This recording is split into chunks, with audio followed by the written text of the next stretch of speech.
कुछ words guys अंग्रेजी बोलते समय हम लोगों को अक्सर कंफ्यूज कर देते हैं। इस कंफ्यूजन के साथ अगर आप अंग्रेजी बोलते हैं तो हो सकता है आप गलतियां कर दें। गाइस इन वर्ड्स को जानना बहुत जरूरी है क्योंकि इनका यूज हम डे टू डे लाइफ में करते हैं। तो आज की वीडियो में आप गाइस इन वर्ड्स को सीखने जा रहे हैं। So my name is Sangeeta Singh, let's begin. सबसे पहले आप इट्स एंड इट्स को समझेंगे। दोनों का ही प्रोनाउंसिएशन सेम होता है लेकिन सेंटेंस में अलग अलग सेंस में इनका यूज होता है। It's is the shorted form contraction of it is और इट हैज। इट्स कॉन्ट्रैक्शन होता है इट इज या इट हैज का। इट हैज या इट इज का कॉन्ट्रैक्शन यानी शॉर्ट फॉर्म इट्स होता है। तो सबसे पहले आप यह समझेंगे गाइस ये कॉन्ट्रैक्शंस होते क्या है। कॉन्ट्रैक्शंस यानी कि जब आप दो वर्ड्स को एक साथ जोड़ेंगे या एक साथ चिपकाएंगे तो एक छोटा सा वर्ड बनता है, उसे हम लोग कॉन्ट्रैक्शन कहते हैं। जैसे यहाँ पर आप देख सकते हैं कि इट इज को एक साथ आप जोड़ रहे हैं तो एक छोटा सा वर्ड बना इट्स है। आप इसको ब्लेंडेड वर्ड भी कह सकते हैं, यानी कि एक साथ जब दो वर्ड को एक साथ आप चिपकाएंगे तो छोटा सा वर्ड बनेगा जिसे हम लोग कॉन्ट्रैक्शन कहते हैं, या आप इसको शॉर्ट फॉर्म भी कह सकते हैं। तो यहाँ पर इट्स हुआ और इट्स यानी कि इट इज या इट हैज, दोनों का ही कॉन्ट्रैक्शन इट्स होता है। और इसको आप एग्जाम्पल के साथ समझेंगे तो ज्यादा समझ पाएंगे। अगर आप फ्लुएंट इंग्लिश बोलना चाहते हैं तो इन कॉन्ट्रैक्शंस का यूज जरूर करिए। इनको यूज करके आप अपने अंग्रेजी को एक फ्लो में बोल सकते हैं।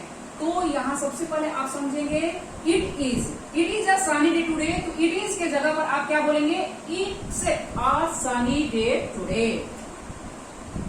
आज सनी डे है। इस तरह से आप यहाँ पर इट इज के जगह इट इज को ब्लेंड करके इट्स बोलेंगे, it's a sunny day today. आज सनी डे है। आज सनी डे है आप इस तरह से भी कह सकते हैं, आज धूप वाला दिन है, it's a sunny day today. It's it has को ब्लेंड करके आप इट्स लिखेंगे। इट हैज का शॉर्ट इट्स होता है। नेवर बीन दिस क्लाउडी, इतने बादल कभी नहीं रहे। इस तरह से आप यहाँ पर इट हैज को ब्लेंड करके इट्स लिखेंगे, it's never been this cloudy, इतने बादल कभी नहीं रहे। इस तरह से यहाँ पर इट्स का यूज करेंगे guys. Then second one is it's है। अब यहाँ पर ध्यान दीजिए गाइस, इट इज को ब्लेंड करके यहाँ पर इट्स हुआ है और यहाँ पर आप एपोस्ट्रोफी का यूज करेंगे, यानी कि आई को हटा इट लिखेंगे, देन आई को आप हटा देंगे और आई की जगह पर आप एपोस्ट्रोफी का यूज करेंगे। जिस लेटर को हम लोग हटाते हैं वहां पर हम लोग एपोस्ट्रोफी का यूज करते हैं। देन एस को लिखेंगे, इट आई को हटा दिए, उसके जगह पर हम लोग एपोस्ट्रोफी का यूज किए हैं, देन एस को लगाए हैं। तो इट्स जो है इट इज और इट हैज, इनका दोनों का ही कॉन्ट्रैक्शन इट्स होता है। लेकिन यहाँ पर आप ध्यान दीजिएगा इट्स के यहाँ पर एपोस्ट्रोफी का यूज नहीं हुआ है। It's denotes possession. यहाँ पर आप ध्यान दीजिएगा कि इट्स जो है यहाँ पर एपोस्ट्रोफी का आप यूज नहीं करेंगे क्योंकि यहाँ पर इट इज को ब्लेंड करके इट्स हुआ है। इट इज को शॉर्ट करके आप इट्स लिखे हैं, दैट्स वाई यहाँ पर आई को हटा के एपोस्ट्रोफी लगाए हैं और इट्स हुआ ये। लेकिन यहाँ पर इट्स नहीं होगा, आप एपोस्ट्रोफी का यूज नहीं करेंगे। इस तरह से इन वर्ड्स को लेकर अक्सर हम लोग कंफ्यूज हो जाते हैं कि कहाँ पर इनका यूज करें। इट्स यहाँ पर इट्स का मतलब होता है कि किसी का पोजीशन दिखाना हो, अधिकार या स्वामित्व की बात हो, वहां पर आप इट्स का यूज करेंगे। और आपको पता ही होगा कि इट का जो यूज है नॉन लिविंग थिंग एंड जो एनिमल्स होते हैं उनके साथ इट का यूज किया जाता है और इट का पॉजेसिव केस इट्स होता है। और यहाँ पर स्वामित्व और अधिकार की जब बात होगी तो यहाँ पर इट्स का आप यूज करेंगे। The dog is waiting for me to open its kennel. कुत्ता मेरे द्वारा अपना केनल खोलने के लिए इंतजार कर रहा है। डॉग जो है मेरे द्वारा यानी मेरे द्वारा अपना केनल खोलने का इंतजार कर रहा है। तो यहाँ पर डॉग द डॉग के लिए यहाँ पर इट्स का यूज हुआ है, यानी कि द डॉग एनिमल के लिए आप पॉजेसिव केस में इट्स का यूज करेंगे। इट का इट्स होता है पॉजेसिव केस, तो यहाँ पर इट्स का आप यूज करेंगे। The dog is waiting for me to open its kennel, यानी कि मेरे द्वारा अपना केनल खोलने का कुत्ता जो है इंतजार कर रहा है। Then next one is let's and let's. Let's is the contraction of let us. Let us का कॉन्ट्रैक्शन लेट्स होता है, यानी कि आप इन दोनों को जोड़ेंगे तो एक छोटा सा फॉर्म बनेगा, क्या, लेट्स। इन दोनों को जोड़ेंगे आप तो एक छोटा सा प्यारा सा फॉर्म बनेगा लेट्स, लेटस। लेटस की जगह पर आप लेट्स बोलेंगे। जैसे let's race to that tree, चलो उस ट्री के तरफ दौड़ें, यानी कि लेटस के जगह let us race to that tree, इसके जगह पर आप क्या बोलेंगे, लेटस को ब्लेंड करके let's, let's race to that tree. Let's का यहाँ पर यूज करेंगे। और यहाँ पर आप देख सकते हैं गाइस कि जिस लेटर को आप हटा रहे हैं वहां पर एपोस्ट्रोफी का यूज किया जा रहा है। लेट आप लिखेंगे, देन यू को हटाएंगे और यू की जगह पर आप एपोस्ट्रोफी लगाएंगे, देन एस को लिखेंगे।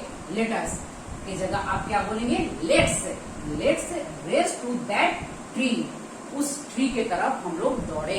इस तरह से इसका हिंदी हुआ। तो लेटस की जगह आप लेट्स बोलेंगे।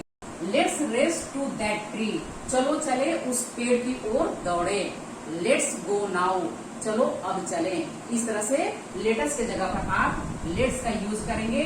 वैसे इन कॉन्ट्रैक्शंस का use guys spoken English and informal written English में आप कर सकते हैं, इनका यूज किया जाता है। फॉर्मल में आप नहीं कर सकते हैं। ईमेल वगैरह लिखना हो तो वहां पर आप इन कॉन्ट्रैक्शंस का यूज नहीं कर सकते हैं। हाँ, दोस्तों को लेटर वगैरह लिखना है तो आप कॉन्ट्रैक्शंस का यूज कर सकते हैं। और स्पोकन इंग्लिश में तो इनका यूज बहुत ही होता है। लेट्स डिनोट्स परमिशन, किसी को परमिशन देना है तो वहां पर आप लेट्स का यूज कर सकते हैं।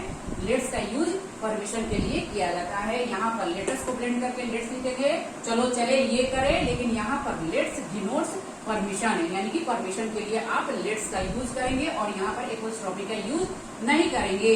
My mother let's me help her in the kitchen, मेरी मम्मी मुझे किचन में उसकी मदद करने देती हैं। इस तरह से यानी कि परमिशन दी है कि जाओ किचन में उसकी मदद कर दो। इस तरह से यहाँ पर आप लेट्स का यूज करेंगे। My mother let's me help her in the kitchen, मेरी मम्मी मुझे किचन में उसकी मदद करने देती हैं, यानी कि भाई उनकी आज्ञा है कि मैं उसकी मदद करूं। तो यहाँ पर आप लेट्स का यूज करेंगे। यहाँ पर आप एपोस्ट्रोफी का नहीं यूज करेंगे क्योंकि यहाँ पर दो वर्ड्स को नहीं जोड़ा जा रहा है। यहाँ पर परमिशन के लिए लेट्स का आप यूज करेंगे, लेकिन यहाँ पर दो वर्ड को जोड़ा जा रहा है, दो वर्ड को चिपकाया जा रहा है, ब्लेंड किया जा रहा है। दैट्स व्हाई यहाँ पर लेट्स लिखेंगे और यहाँ पर एपोस्ट्रोफी का यूज करेंगे, लेकिन यहाँ पर आप यूज बिल्कुल नहीं करेंगे। मेरी मम्मी मुझे किचन में उसकी मदद करने देती है। इस तरह से next one is theirs and theirs। theirs is the contraction of there is। there is का contraction यानी शॉर्ट फॉर्म theirs होता है। there is को आप ब्लेंड करके theirs बोलेंगे और यहाँ पर आई लेटर जो है आई इसको हटाएंगे और आई की जगह पर आप एपोस्ट्रोफी का यूज करेंगे। there is की जगह आप theirs बोलेंगे। there is को चिपकाकर theirs बोलेंगे। there's a hole in the box। There is ना बोलकर आप देयर्स बोलेंगे। There's a hole in the box, box में एक छेद है। इस तरह से देयर्स आप बोलेंगे। There's a garden in front of my house, मेरे घर के सामने एक बगीचा है। इस तरह से देयर इज को ब्लेंड करके आप देयर्स बोलेंगे। लेकिन यहाँ पर आप ध्यान दीजिए गाइज, यहाँ देयर्स जो है डिनोट्स पोजेशन। यहाँ देयर्स जो है पोजेशन के लिए यूज किया जा रहा है, यानी कि किसी का अधिकार, किसी के स्वामित्व की जब बात होगा तो वहां पर आप देयर्स का यूज करेंगे। और कहाँ पर आप देयर्स का यूज करेंगे, कहाँ पर आप देयर का यूज करेंगे, ये मैं प्रोनाउन की वीडियो में बताई हूँ। अगर आप अभी तक प्रोनाउन की वीडियो नहीं देखे तो प्लीज गाइज देख लीजिए, आप वहां पर अच्छे से समझ जाएंगे देयर्स का यूज कहाँ पर किया जाता है और देयर का यूज कहाँ पर किया जाता है। क्योंकि देयर्स का भी मतलब होता है उनका, उनकी, उनका, और देयर का भी मतलब होता है उनका, उनकी, उनके। इस तरह से दोनों का ही मतलब सेम होता है, लेकिन आप सेंटेंस में यूज जब करेंगे अलग अलग तरह से, आप अलग अलग सेंस में आप यूज करेंगे। क्योंकि यहाँ पर जो देयर्स है ये पजेसिव प्रोनाउन है। पजेसिव केस में आप यहाँ पर देयर्स का यूज करेंगे और ये प्रोनाउन की तरह यूज हो रहा है। जैसे they bought this house, it is theirs है, उन्होंने इस घर को खरीदा, यह घर उनका है। दे बॉट दिस हाउस, उन्होंने इस घर को खरीदा। इट इज देयर्स, यह उनका है। उनका के लिए यहाँ पर आप देयर्स का यूज करेंगे। उनका है। इस तरह से यहाँ पर पोजेशन के लिए किसी के पोजेशन की जब बात होगी यानी उनका, उन लोगों की पोजेशन, दे का पॉजेसिव केस देयर्स होता है और पॉजेसिव प्रोनाउन जो होता है वो देयर्स होता है। पॉजेसिव केस में देयर्स और देयर दोनों ही होता है, लेकिन पॉजेसिव एडजेक्टिव देयर होता है, पॉजेसिव प्रोनाउन देयर्स होता है। तो यहाँ पर आप देयर्स का यूज कर रहे हैं। देयर्स डिनोट्स पोजेशन, पोजेशन के लिए देयर्स का यूज हो रहा है। दे बॉट दिस हाउस, उन्होंने इस घर को खरीदा। इट इज देयर्स, यह उनका है। इस तरह से आप यहाँ पर देयर्स का यूज करेंगे अधिकार बताने के लिए, स्वामित्व बताने के लिए। किसका है? उनका है। देयर्स का यूज आप करेंगे यहाँ पर। यहाँ पर देयर्स का जो यूज है, देयर इज को आप ब्लेंड करके लिखे हैं। देयर इज को आप शॉर्ट करके देयर्स बोलेंगे। यहाँ पर एपोस्ट्रोफी का यूज किया गया, लेकिन यहाँ पर देयर्स का जो यूज है पोजेशन के लिए हो रहा है। यानी कि किसी के अधिकार के बारे में बात होगी कि अगर किसका है, यह अगर उनका है, उनका यानी अधिकार है ना, उनका अधिकार है इस घर पे, तो यहाँ पर आप देयर्स का यूज करेंगे। तो पोजीशन दिखाने के लिए भी हम लोग देयर्स का यूज करते हैं और दोनों का ही प्रोनाउंसिएशन सेम होता है, लेकिन यूज देखें आप सेंटेंस में किस तरह से अलग अलग सेंस में किया जा रहा है।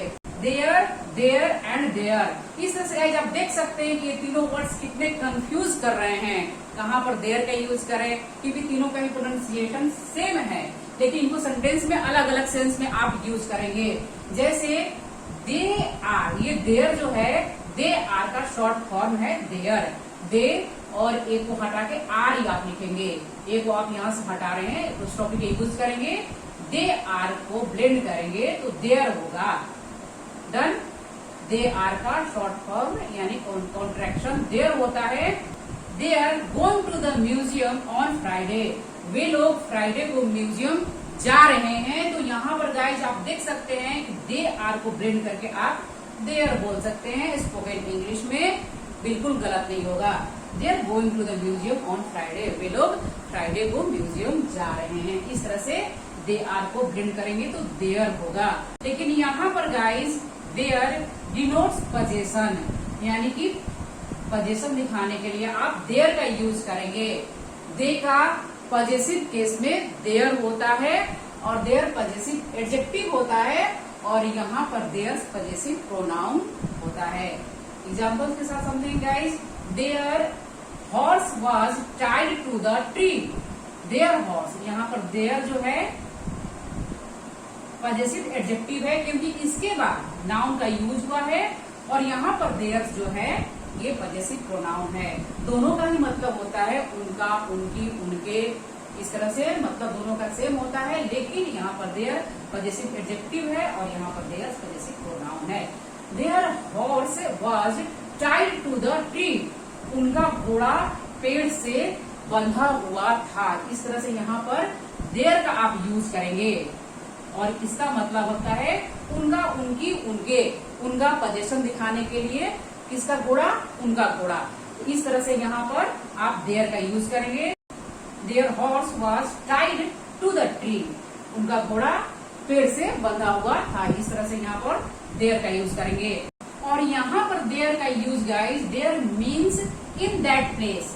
प्लेस के लिए आप देयर का यूज करेंगे, दैट प्लेस, है ना। गो एंड सिट देयर, जाओ और वहां बैठ जाओ। तो वहां के लिए आप यहाँ देयर का यूज करेंगे। गो एंड सिट देयर, जाओ और वहां बैठ जाओ, वहां के लिए देयर का यूज करेंगे। इस तरह से आप समझ सकते हैं गाइस, देयर आर को ब्लेंड करके देयर बोलेंगे। एंड पोजेशन दिखाने के लिए दे का पॉजेसिव केस देयर होता है एंड किसी जगह के बारे में यानी कि वहां के लिए आप देयर का यूज करते हैं।